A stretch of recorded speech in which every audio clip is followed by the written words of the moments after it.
What's going on, everyone? My name is Jesse, and this is the auditorium where I typically react to video game music as a musician myself. But today I'm going to be ranking my personal favorite top 20 songs from the Supergiant games Hades, a game I just recently completed not too long ago. And it is a game I discovered here on the channel because of its music about maybe a year and a half ago or something like that. And then I finally started to play it. So every now and then you're gonna see me look over here because there's notes here. It's a little different from my other videos. So Hades, of course, is a Supergiant's game composed and almost entirely by Darren Korb, who did the lyrics as well. Some other help, but we'll talk about that later. And it is my first sort of like roguelike dungeon crawler. I never played a game like that. I ended up falling in love with the game. And I chose these songs based on the feeling I got and just kind of, well, I'll elaborate, but basically that's it. I took a lot of inspiration from the behind the scenes making of video from No Clip. You should definitely watch that. So here's some of my notes that this soundtrack, to my knowledge, features guitars and drums. There is no theremin, confirmed by Darren Korb himself. It's a Casio SK1 keyboard. So that little sound you hear throughout the whole game, that is not a theremin. I guess it's supposed to emulate one, but it's not a theremin. There's some ukulele, a lapva, a balama, a Greek bouzouki, a mandolin, and a 12-string acoustic, and the electronic drum set, and some other ones that we'll talk about later. That being said, there will be spoilers in this video. Your opinions may differ than mine. That's cool. Let me know what yours are. But without further ado, Hades, let's start off with number 20. And what better way to start the top 20 with the main theme of the game? I feel like this is kind of the basis for the entirety of the game, is with the motif. You hear it throughout the entire game. It's also the very first thing you hear when you start the game, which, by the way, is loud as hell. If there was a quality of life change I can suggest to Supergiant, Hades 2, make the menu just a little lower in volume. But it's that, dun, dun, dun, dun. You hear it as when you die. It's the, what is that called? The song's called Death and I. It's like the game over song. But it's also just the motif throughout the whole game. This is described by Darren as Zagreus' theme, which is pretty cool if you think about it, because it's like at the very beginning. And then if you think of like God of the Dead, for example, which is like at the very end of the game. So it's like this sandwich effect, which I really, really enjoy. If you keep listening through the song, though, there is this, the ending part, you usually don't hear it because you're only in the menu for a little bit. But I actually really enjoy the second half of the song quite a bit. But you actually hear it a little later in another song, which we'll talk about later. But I feel like the best way to start this list is with the main motif, No Escape, and pretty much the main theme of the game. That's number 20.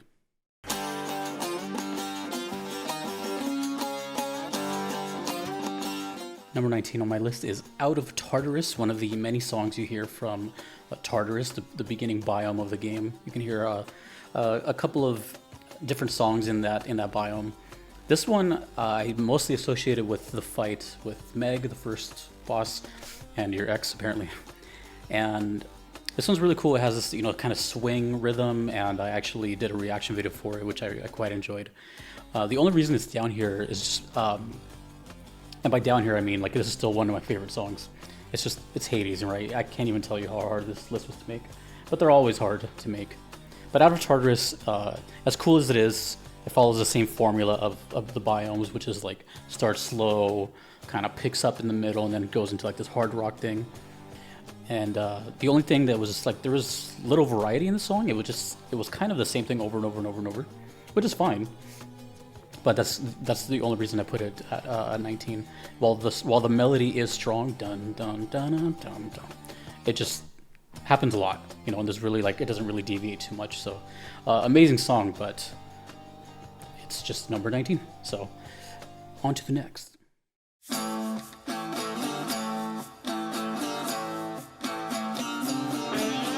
Number 18 on my list is a song called The Bloodless, otherwise known as the song that plays during the Barge of Death, or their little boat in Asphodel, but also plays against the tiny vermin. I'm sure you guys all love the tiny vermin in Styx, but it does play there as well. I just normally associate it with the Barge of Death.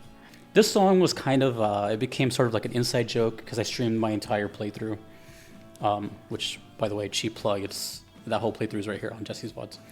But every time I enter the Bards of Death, I always made this kind of just dumb joke that it reminded me of Gungaga, or like the Crisis Core Final Fantasy VII soundtrack. If you guys have ever played Crisis Core, you know that the soundtrack is very unique. It has this sort of like kind of southern rock type of sound, and it just totally, to me, it totally sounded like it.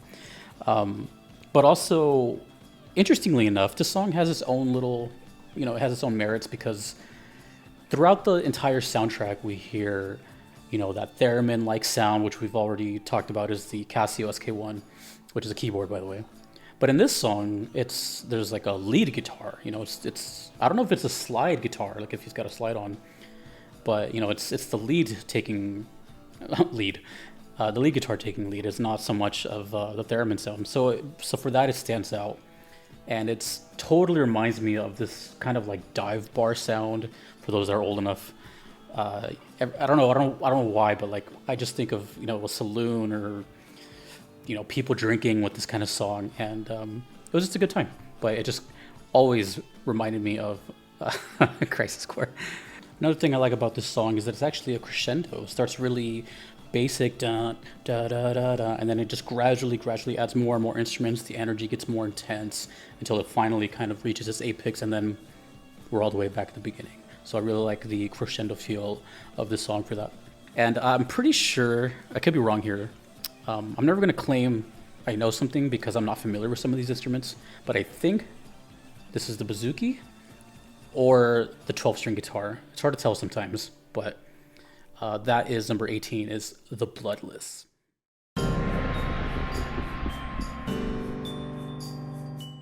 Number 17 on my list is Last Words, otherwise known as Thanatos' theme, whenever you enter a chamber and you guys have a little mini game.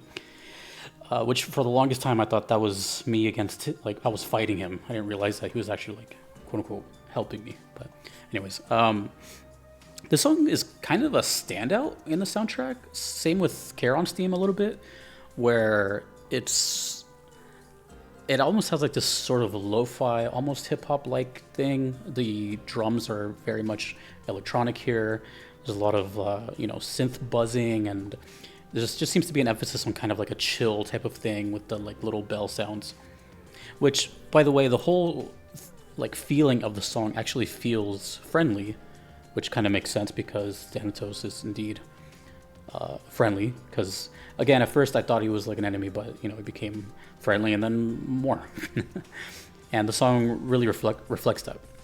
It's on the experimental side of the soundtrack, so it's not all just like, you know, rock stuff. I really like the diversity here, and it reminds me of Nier as well. I don't know why, but I think the sort of reminds me of like City Ruins from Nier, which I love, by the way. And I'm not gonna like dive too deep into like Greek myth lore too much in this video. I'll leave that up to you guys. But my only question is, like, is that actually accurate? What happens with the whole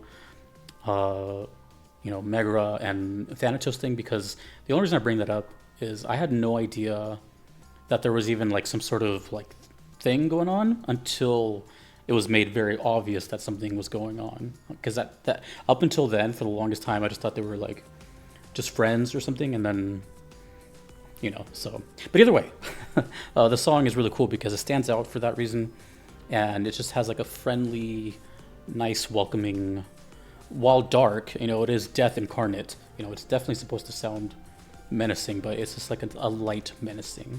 So for those reasons, and standing out, number 17 is Last Words.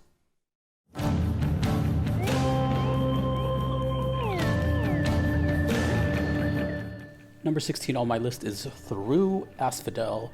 You know, I kind of struggled with the Asphodel stuff at first because it's a little very drony type of music. It's a lot of the songs in Asphodel sort of blend together in a way, but I found out that there's pretty ingenious reason why. At least this is my take on it, right? These are my ideas.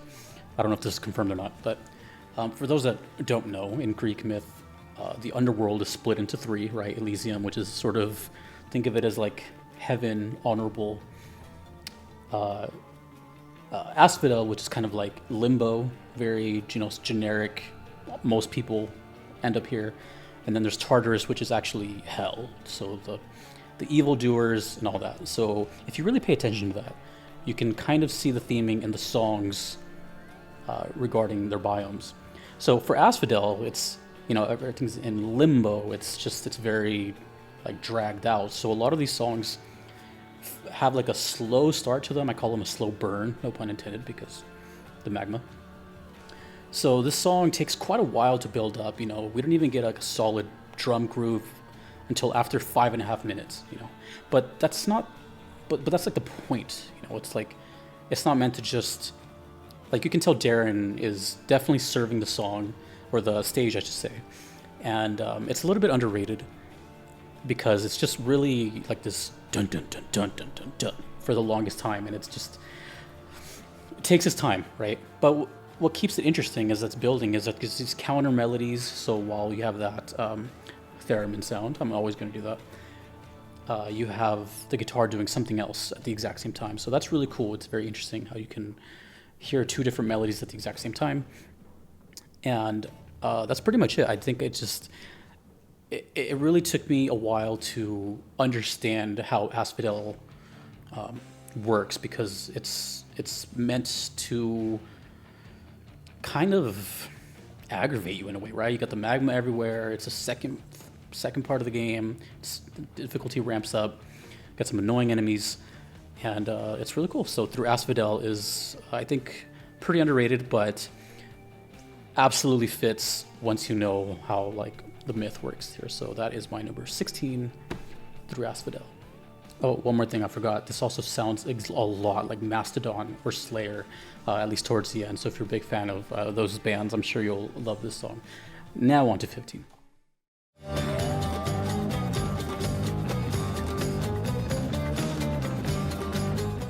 Number 15 for me is River of Flame, very much in line with the previous song about Asphodel and the whole kind of droney long thing, because we're in limbo. This one kind of takes it up a notch. It starts to get a little more energetic, but also there's a lot more layers to this one, right? A lot of the melodies in this song seem to have like a descending sort of pattern, which is kind of fitting for hell. But a lot of like dun dun dun dun dun dun dun dun. This one is it starts off like extremely atmospheric, similar to Through Asphodel, but it starts picking up, and then once the like rock section comes in, it starts to really get complete, and I really love the electric guitars here. But I think two things stand out to me in this song. Around the 3-minute mark, you have this really cool melody that stands out in the entire game for me. As soon as you hear it, you'll know what I'm talking about. And I think this is one of the few songs, I could be wrong, that use a ukulele. And I'm not even certain if there's a ukulele in this soundtrack, but like I said, I saw the behind the scenes video, and you can see like a wall of all the instruments used in the office, and I did see one there. And I think I hear it here, but who knows? I'm pretty sure though we have the Bağlama here, because this song sounds very Turkish to me. If it didn't have all this distortion and kind of creepy, ominous keyboards, it has a sort of like a Turkish swing to it. So I don't know if that was intended, but River of Flame is definitely like a more intense Asphodel song that I really enjoy, and just keeps getting better and better as the song goes on. It just takes a while to get there, which is a common theme in Asphodel. But River Flame is really cool. I really enjoy the composition here from Darren.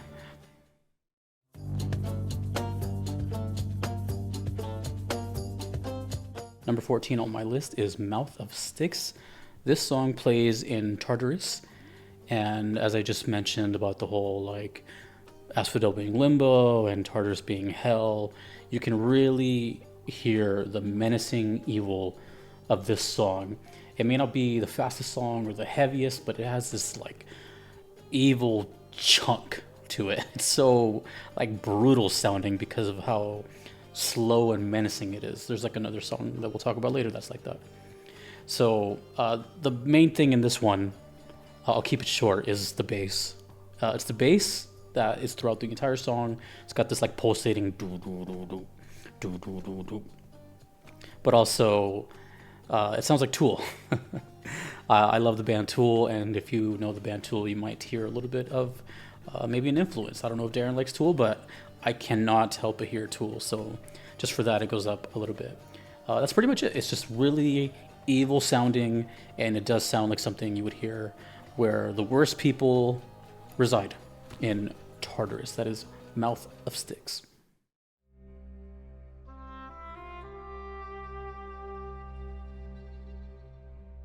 Number 13 on my list is a song called On the Coast, a track that was originally much higher, but after much consideration, there's just songs I enjoy just a little bit more than it.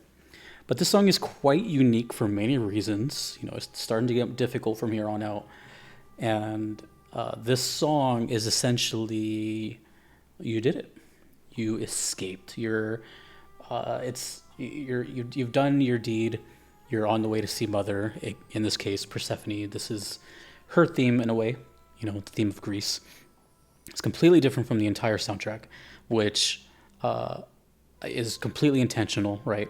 And which is funny because not only does it sound unlike anything else, it's one of two songs that was recorded in like a different country. You know, this song and another one were recorded at Abbey Road Studios in London with the help of Austin Wintory, which is incredible because he's the composer of Journey. And I actually have by the way, you should totally watch the making of that song on YouTube from, I think, the Supergiants channel, and also Austin Wintory's YouTube channel has a breakdown of this song.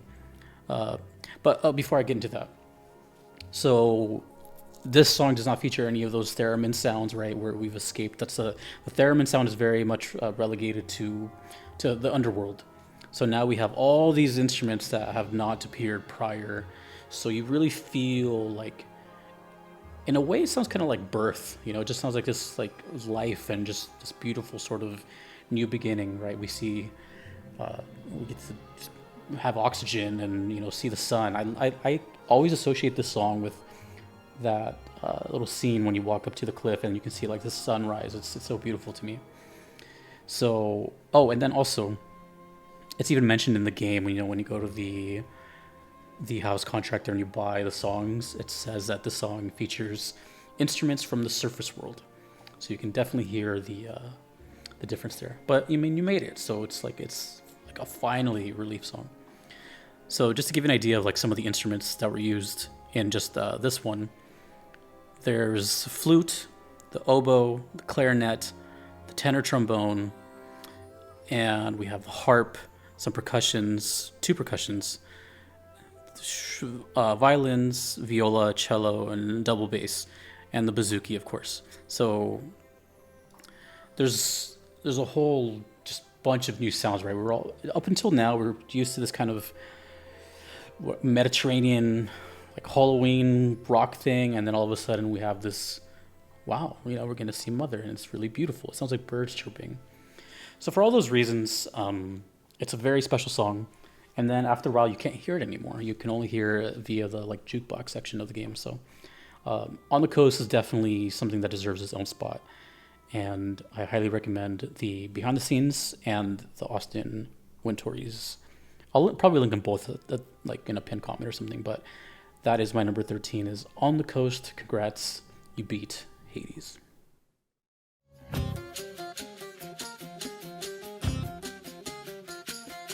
Number 12 on my list is Rage of the Myrmidons, our first song from Elysium, or like the heavenly side of hell, or the underworld, I should say, where all the champions and good people have passed.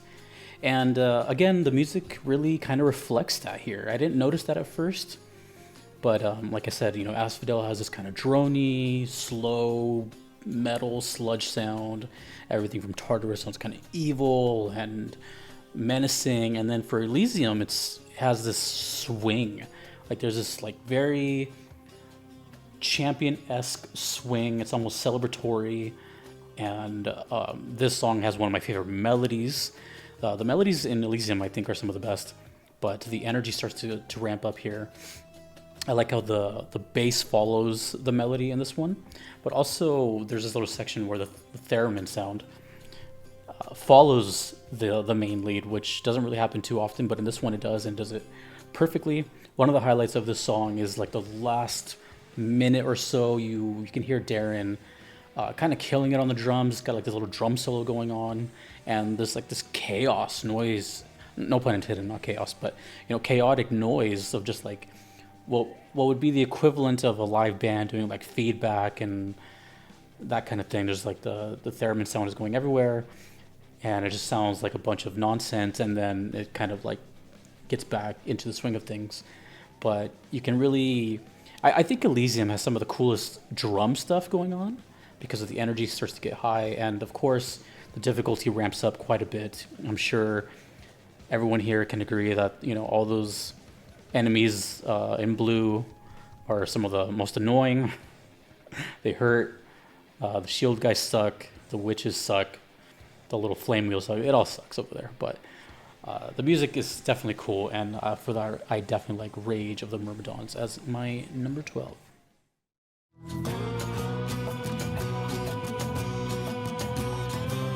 My number 11 is The Exalted, another song from Elysium.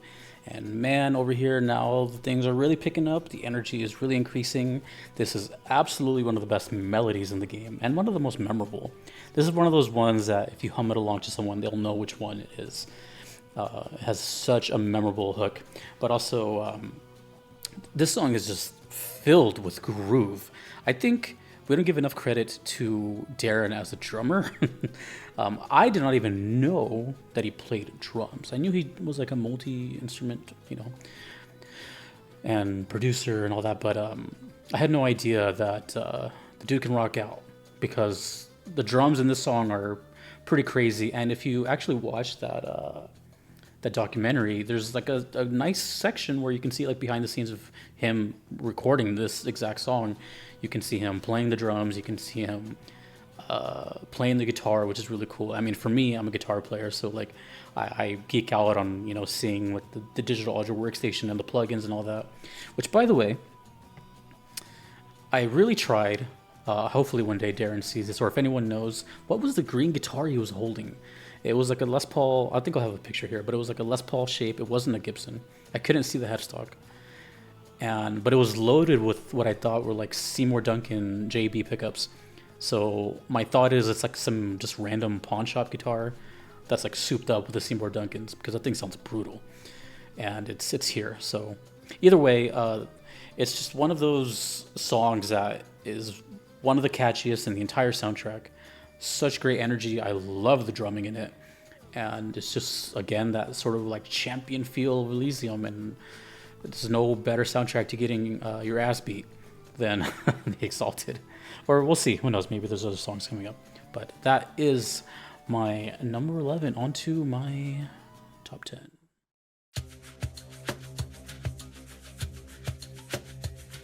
Entering my top 10 of the Hades soundtrack is The Painful Way.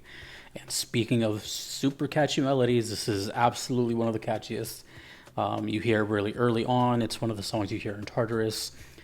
And although kind of repetitive, it's just, there's something about when a melody's so strong that you can't help but just keep like humming it in your head. It's one of those songs where like even after you turn off the game, you still might be going like. And what I like about it is that it keeps using different instruments here. I wrote that I think it's a mandolin and a balama, but again, I don't know. It shares a motif with the House of Hades. It actually shares another motif with a little song called God of the Dead. But, it's one of those songs where I feel like because it plays so early, like it's usually one of the first things you hear as soon as you start the run, that it kind of gets overlooked. But I found myself hearing it constantly. Mind you, I didn't make this list in a day. It took a while. And when I do these lists, I kind of listen to the soundtrack nonstop. I kind of like I do everything. I do my chores with it. I do, it's like it's embedded. And I just found myself constantly hearing The Painful Way. And just based on that alone, I definitely feel it deserves a top 10 spot. It's a really cool song, and I just love the energy of it, and makes Tartarus a joy to start the run in. So my number 10 is The Painful Way.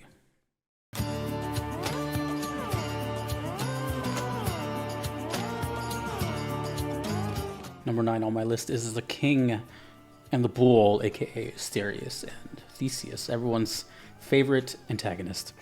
We'll talk about that a little later. This song, it's, the energy is really, really a big one.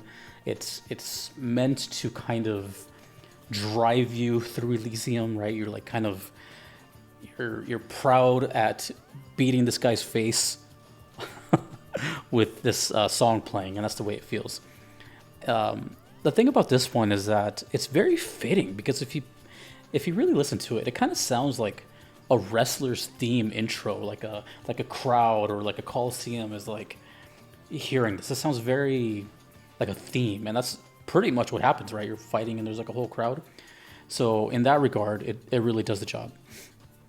Of course, the big thing here is Darren gets into like a pretty heavy metal side with the distortion parts with a little alternate palm muting. But what I like about here is, for the guitar players and non-guitar players, is how it starts with the very prominent palm muting, but then immediately opens up. So it goes from to da da da da da da da. You can hear that, and it brings like this other energy to it, and the drums are going along with it to have this kind of sort of like driving beat that sort of follows the rhythm of the guitars. But speaking of the drums, I can't help but, as previously mentioned, think that Darren had a lot of fun with the drums in Elysium, but especially this song. It just sounds so fun. I don't play drums, but if I did, I could see myself really just kind of like quite vibing, right? If you see that documentary, you can actually, it was for another song. I think it was The Exalted, I think. I'm pretty sure, but you can see him like sweating. It was like a workout or something. He said it was more fun than a workout. But it's really cool. It's like this groove metal type of thing. And obviously we can't not talk about Asterius and Theseus. I'm not here really to talk about the game so much. I can go forever about that. But I feel like these two characters kind of deserve their own like thing for me to talk about. For one, Asterius, a lot of people seem to enjoy Asterius. Logan Cunningham does an amazing job with voice acting him, as well as every other character that he does. I still can't believe that's just one dude. But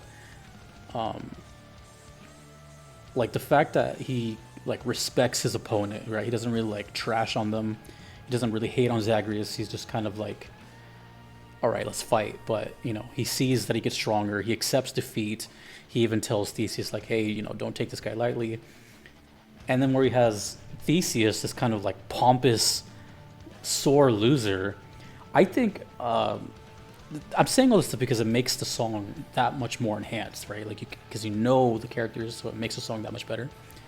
Theseus is definitely like one of those love to hate type characters, because he's written so well and the voice actor does such a good job that it's almost comical the way he like makes fun of you, and it's like so many insecurities are just showing. And the dynamic between them two, it's great. And then you have this song going along in the background.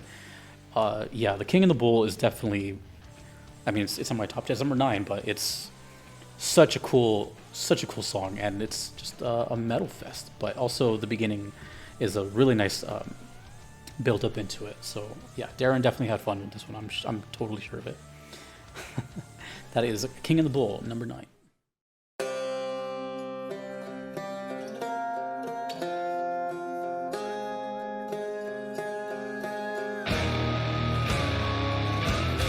Number 8 on my list is God of the Dead, the final boss song. Before I talk about this one, I want to say that this one and the next song are interchangeable. I almost put them together, but I kind of wanted to talk about each one respectively. So you might be able to guess what the next song is going to be, but they could either be in the exact same spot. So I'll just talk about God of the Dead first, since it's first. So this is the final boss, right? This is the fight with Dad. Everything, all the foes you've slain just to get here and fight in the surface world. I really love the menacing intro. It's such a short, clean intro, but it's enough to sound like, damn, like death is coming, right? Like, ding, ding, ding, ding. And this is where the sandwich effect comes into play, where no escape is like Zagreus' theme, right? And this is from the words of Darren. And whereas God of the Dead is obviously Hades' theme. So we hear the main motif theme of the game now at the end. And it's such an interesting song because it's so heavy. The song is so chunky. I don't know what I can describe it as. Like, if you listen to it, you have to kind of just like, you know, like just pull up the horns, and it's just so headbangy that it's just fantastic. Let's see what I wrote here. Very groove oriented, yes. And so earlier I said that the end of No Escape is really cool, but you don't really hear it too often because you don't stay in the menu that long. The motif from No Escape at the end is really emphasized in phase 1 of God of the Dead, and I really enjoy that. So it actually has a time to shine. So if you don't get to hear it in No Escape, which you probably don't, you will hear it. There's no doubt about it. You will hear it in phase 1 of the Hades fight. So this song is obviously multi-phased, but as far as God of the Dead, there's only 2 phases. And I really like this because when phase 2 kicks in, it's so like beautiful how it plays out, right? You think it's somewhat over. You see the life bar completely fill all over again, and then right, and it starts to like, damn, do I start headbanging or do I start fearing for my life? And both are acceptable answers. So, by the way, screw those green pots, those traps. You know what I'm talking about. I hate those damn things. Everybody does. Side note, that fight is super fun. I know it's supposed to be hard, but man, is it satisfying to beat. That fight is it's a good amount of difficulty. Like, I still see people struggle with it, like even hours and hours after playing. So the second phase of God of the Dead now is just like a straight metal bonanza. And to my knowledge, I could be wrong about this, but according to the documentary, this is kind of like Darren's limit as far as like speed and technique, right? He's kind of like pushing his boundaries here. I'm not sure if this is one of the instances where where he plays something and then speeds it up in post, which is fine. It's just, I don't know if he did that here, but I know for sure that like you can tell he's being pushed to his limits here as far as metal. And it's so cool because he knows his capabilities, which we'll talk more in the next song. But I really love the rhythm change at around 6 minutes and 30 seconds. And you just hear this kind of like old school, like almost Megadeth type of breakdown with the drums.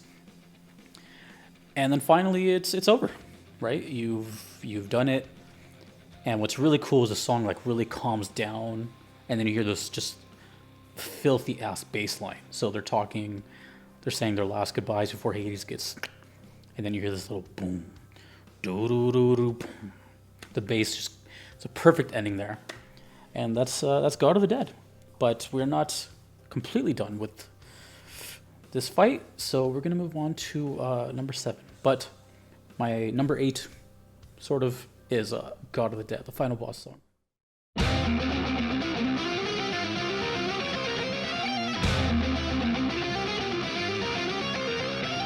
Number 7 on my list is The Unseen Ones, which better song to follow up God of the Dead with than the next phase. That is the kind of more intense, to put it lightly, final phase of Hades.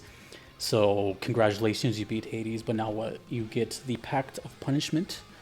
So you start adding, all these heat prerequisites to complete the runs, which makes everything so much harder.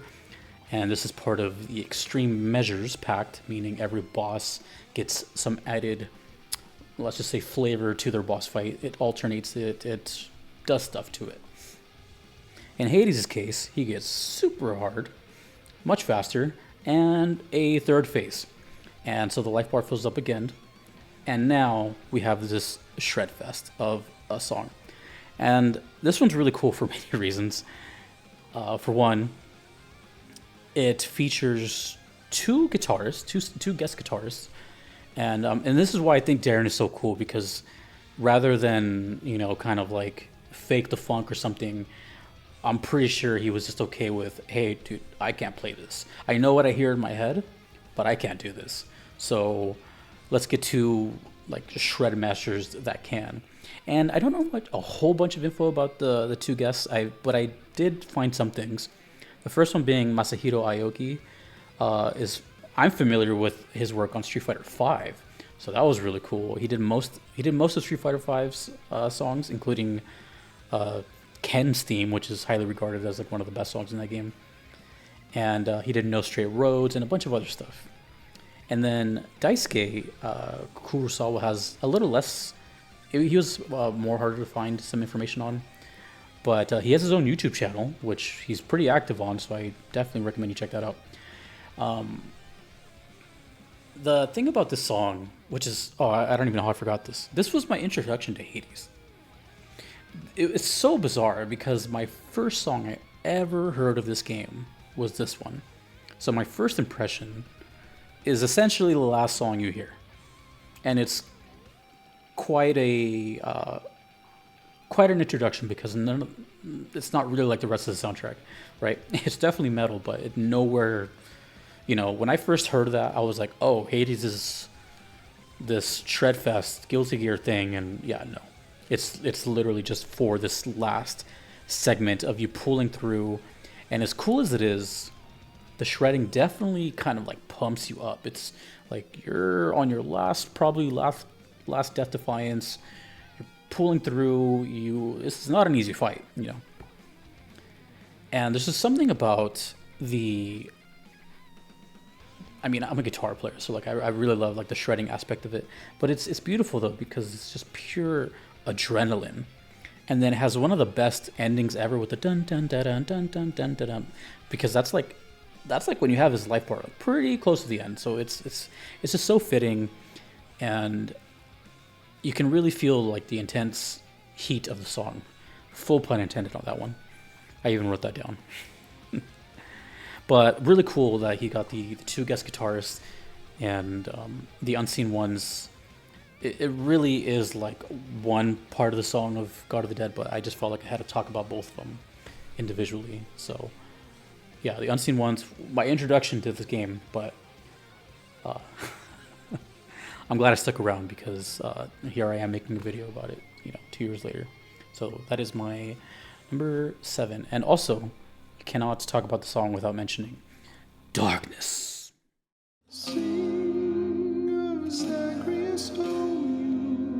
The number 6 song on my list is called Hymn to Zagreus, a song that is rather funny. It's like a joke song, but it's got a lot of layers to it. I would like to start off with saying that I'm not an expert in Greek myth, and I'm aware that there is like a Greek myth kind of thing here with Dionysus and Zagreus being the same person. I never looked into it. I'm sure someone will tell me. But the song seems to be kind of like poking fun at that. But the other side to this song is the whole like prank. This whole song came from a prank of,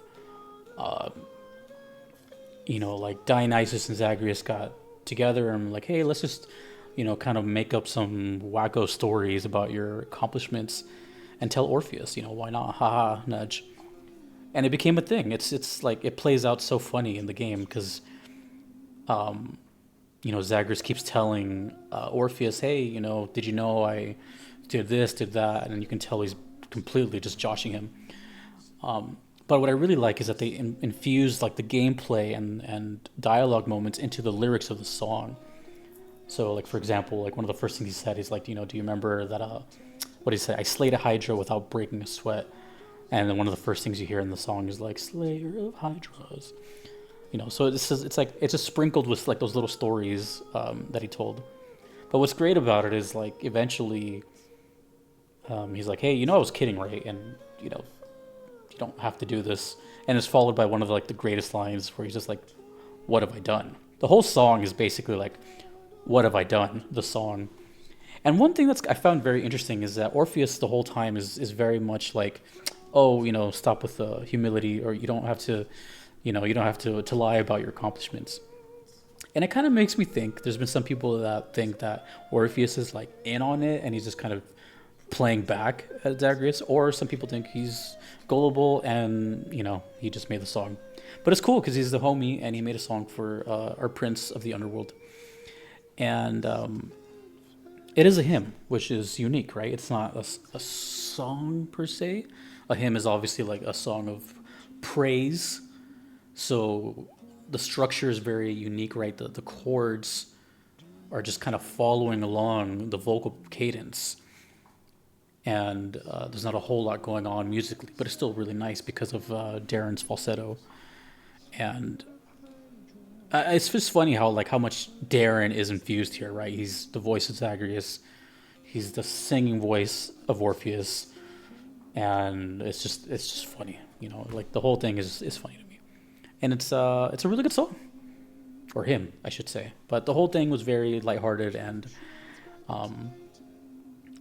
pretty deep in lore. It felt like an Easter egg, really. But hymn to Zagreus is a really beautiful song, and my number 6.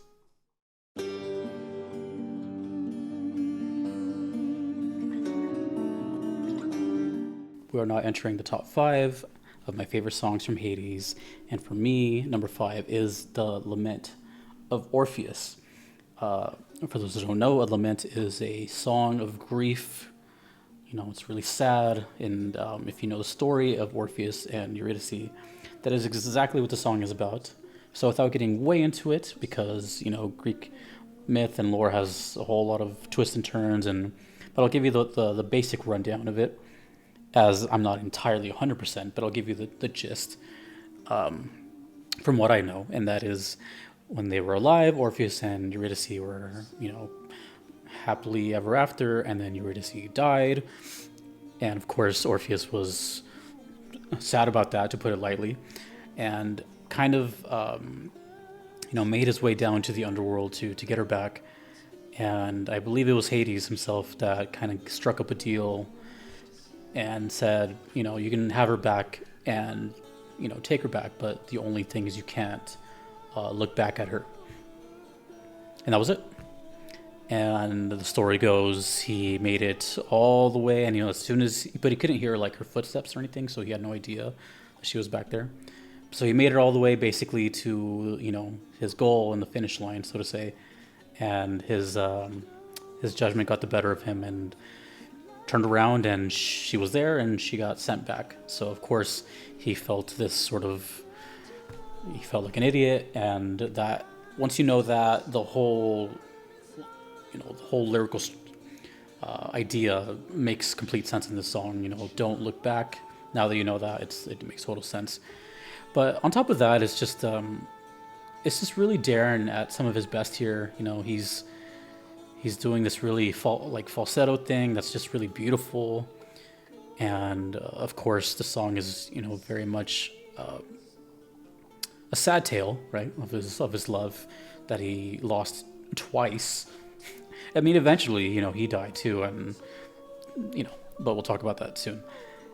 But the poor guy was he was hurting, so he wrote this lament, which is really cool. And if you know the story, the song makes total sense, and especially the whole "Don't Look Back" thing. But I just think it's one of Darren's best, and I love his voice in it. So, shout out Orpheus. That is Lament of Orpheus. That's my number 5.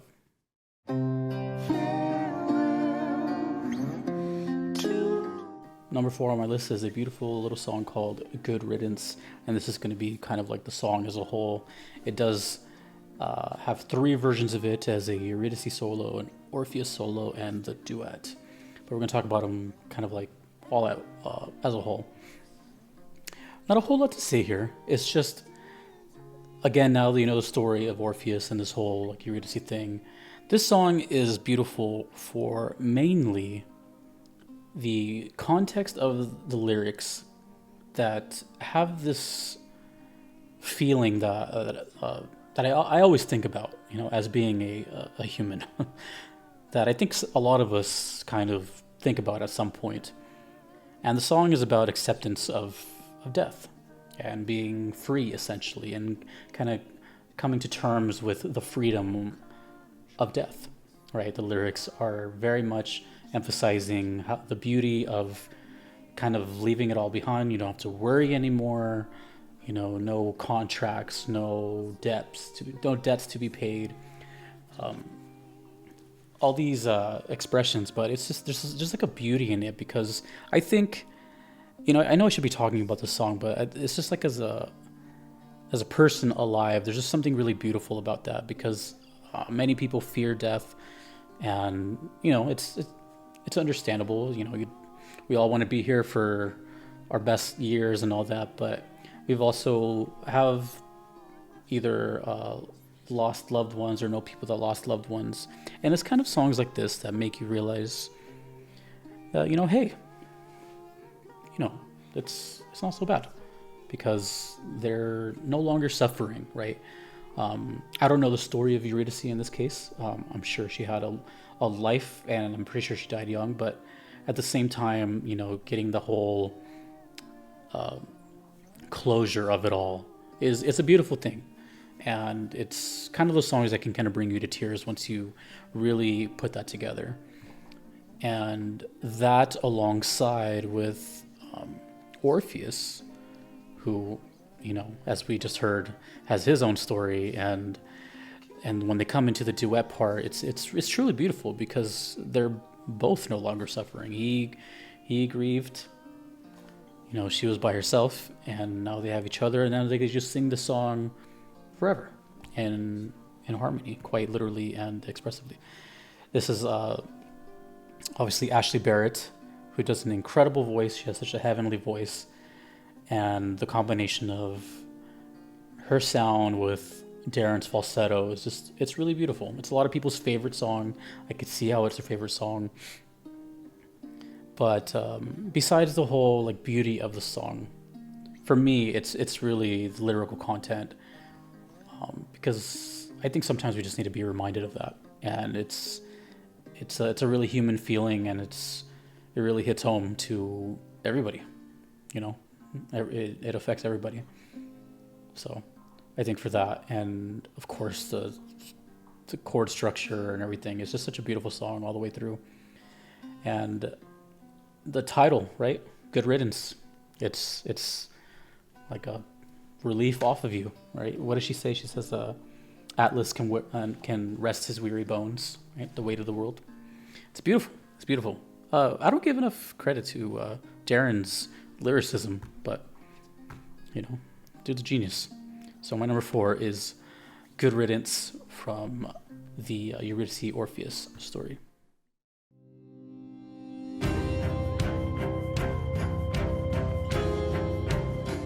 Number 3 on my list is In the Blood, the credits song, one of the last songs you hear, and a lot of people's favorite, and one of the most popular through plays on Spotify. It's a lot of people's favorite song. It's for a good reason. It's an amazing song, also sung by Ashley Barrett and Darren Korb, or Orpheus and Eurydice.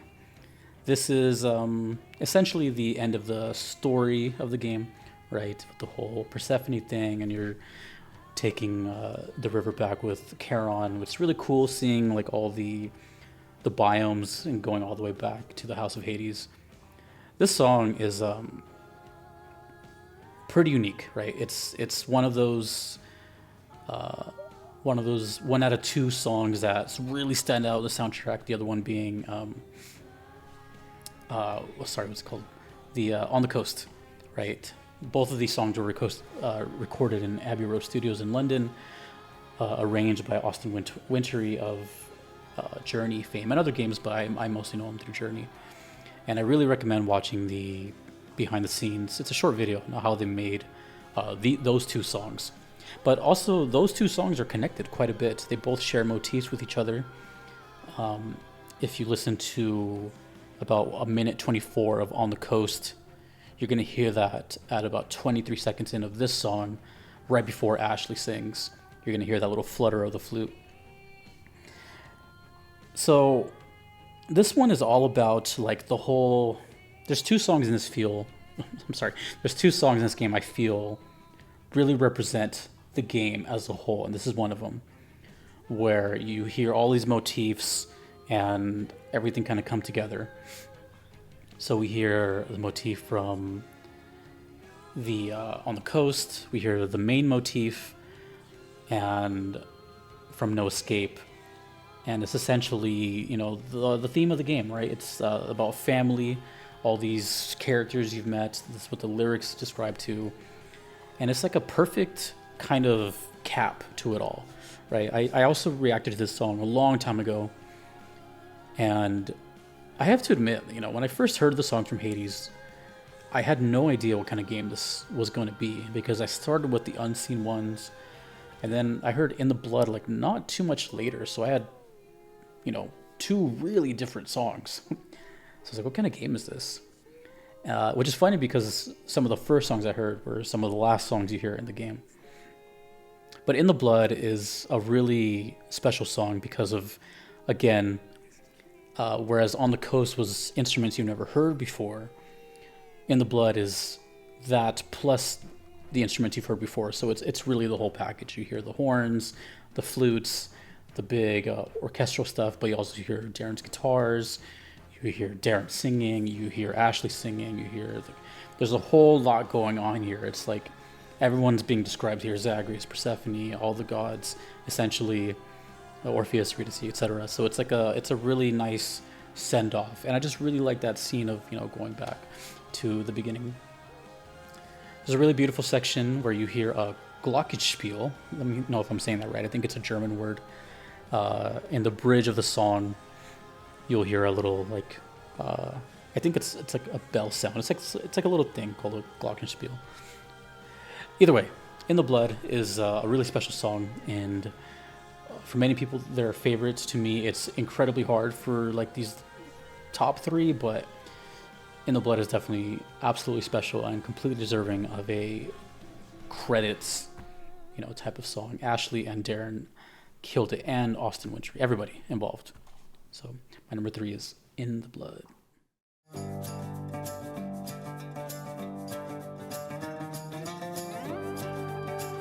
Number 2 on my list is a song called Scourge of the Furies. And man, there's a whole lot to talk about in this song. First, it plays in Tartarus.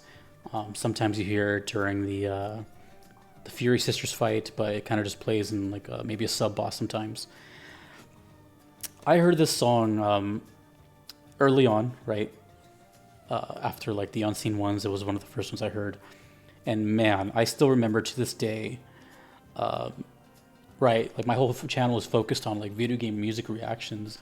And Scourge of the Furies is going to be one of those songs I'll never forget in my entire life, because it's one of my favorite reactions ever. You know, like I'm just vibing along to the song, and then boom, da na na na na na na. When that kicks in, you can like see my soul just like leave my body. It's such a cool thing that I captured like on video, and it took, you know, this. I really thought it was gonna be number 1 for the longest time. I'm like, going into the game, I was like, there's nothing that's gonna top Scourge of the Furies. But I was aware, you know, I hadn't heard the whole soundtrack, so I was staying open-minded. But I'm just letting you know that this was, I already had it like at the top for the longest time. So for me, this song is like the eye-opener. This was like, oh, okay. This is when I first started considering, maybe I'm going to play this game now. Because if this song is in here, damn. Now, I will admit, though, as much as I love this song, and this might be a hot take, but it's almost a shame, and I'm saying this as nice as possible, it's almost kind of a shame how the song is used in the game, where it's like, you know, you do a fight, and then it kind of like stops, and then the next section starts. I really, really, really love the way the song is as a whole, like playing from beginning to end. It has such a beautiful progression to it. It sounds cool in the game, but like, for example, like when the electric guitars kick in and all that, and you're fighting a mini boss or something, you might hear that for just like less than a minute or something like that, and then that's it. You know, you don't get that whole build up to it and everything else, which makes it special. So for me, I really, really prefer the song as a song. So that's just me. This song to me has the best percussion in the game. Like I said, I didn't even know Darren did the drums in this game until I saw the behind the scenes stuff. Bravo, Darren, because this there's so many rhythmic changes. There's so much cool percussion stuff in this song. The tambourine, the bass is like doing some incredible stuff. There's guitar harmonies everywhere. I think this song starts with a lofta. It's like this big, it's like a lute with like this huge bowl back. So it's got that like low doom doo doo doo doo doo. Everything about this song just moves so well. The ending is amazing, where it's like you can feel the song is coming to a close with those big, like fast snare hits. There's this really cool thing that I just noticed, and I noticed this late, mind you. I've heard the song probably like way over 100 times, but it's cool to nerd out on if you like these kind of things. But like the main electric guitar part, the boom da da da da. And for the longest time, I thought it was just a very simple, like pedal tone, like boom da da da da da da da da da da da da da da da. But if you pay attention, there's like these cool little nuances where it's like this little like stagger. It actually goes if you slow it down. It's like boom da da da da da da da da da da da. It's kind of hard to hear, but if you listen hard enough, you can hear the embellishment. And what I'm saying is like there's just so many little things in this song that make it so badass. It's the most badass song to me in the entire game. It's just, I don't know. I've heard it so many times, and I just love everything about it. I love the instrumentation. It made me interested in, you know, all these Greek and Turkish instruments that he uses. I love the way the SK1 or the theremin is all over it. Super cool. And I don't know what else to say about it, but I just love Scourge of the Furies, and that's it. What a great song. Holy moly. But after all is said and done, there's one song that I feel really describes the mood of this game as a whole, and I wonder if anyone guessed it, but it is not Scourge of the Furies. What is my number one? I guess we're about to find out.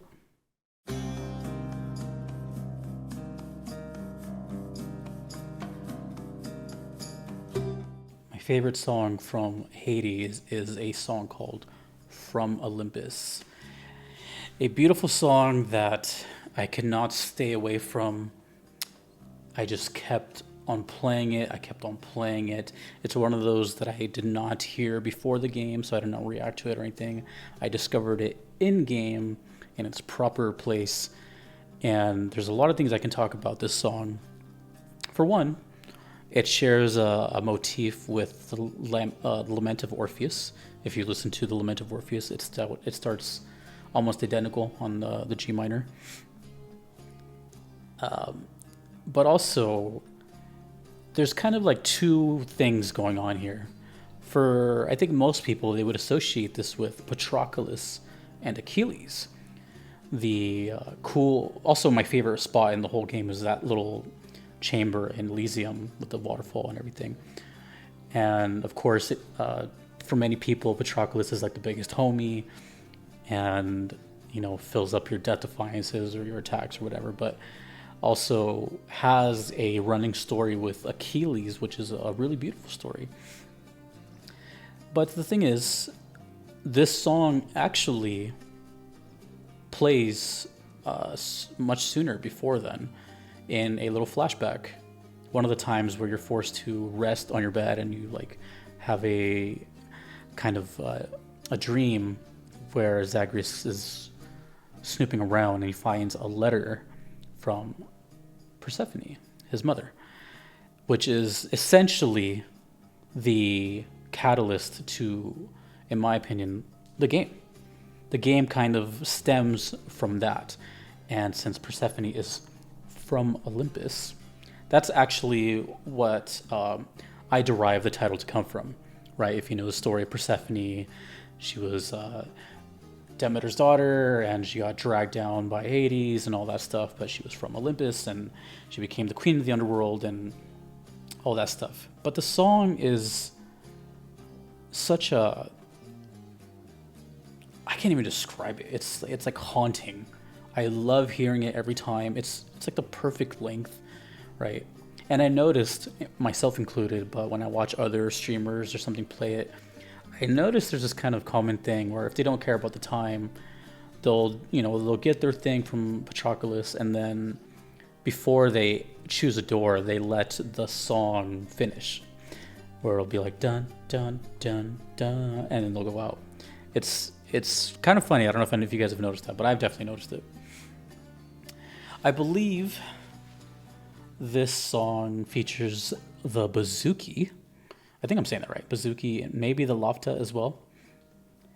But the thing is, this song can be derived, like I said, from two ways, right? It's the catalyst of Zagreus finding out about the letter and his mom. So of course it's going to make him want to go speak to her, which is the whole premise of the game.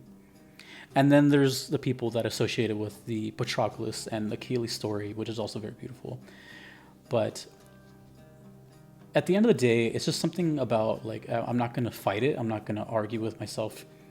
As much as I love Scourge of the Furies and all the other songs, I kept gravitating towards From Olympus nonstop. It is such a cool song. And to me, like I said, with In the Blood, it's one of the other songs that kind of just describe the game as a whole. A lot of this song, although simple and kind of underrated in my opinion, it just captures the mood of Hades so beautiful. The yearning, the happy moments, the frustrating moments. And a thing that I found really beautiful is what I can correlate to the Patroclus thing is that this song is both the song of risking it all and fear is for the weak, which again describe the game so beautifully. So you can see why, like, all these things, it was just kind of like a no-brainer to me. Yes, all the other songs may have like this rocking thing, but something about From Olympus is just, it's not to me just the best song in the game. It's one of the best songs I've heard in video game history.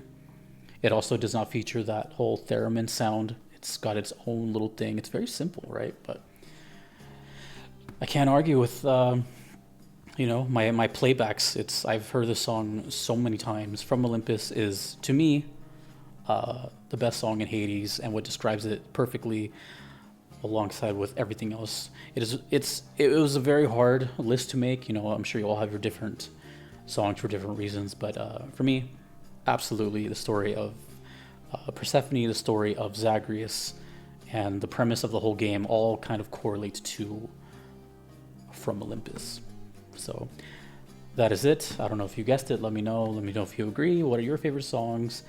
And that's it. So From Olympus is my favorite song from Hades.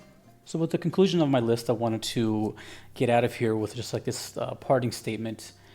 I had no idea who Supergiant Games were before this. I never played a roguelike before. It was all like a whole new experience to me. But in that time, since completing it, it's become one of my favorite games. I still play it. I love it. I became pretty good at it. And I've seen like hours of interviews with Darren from different YouTube channels.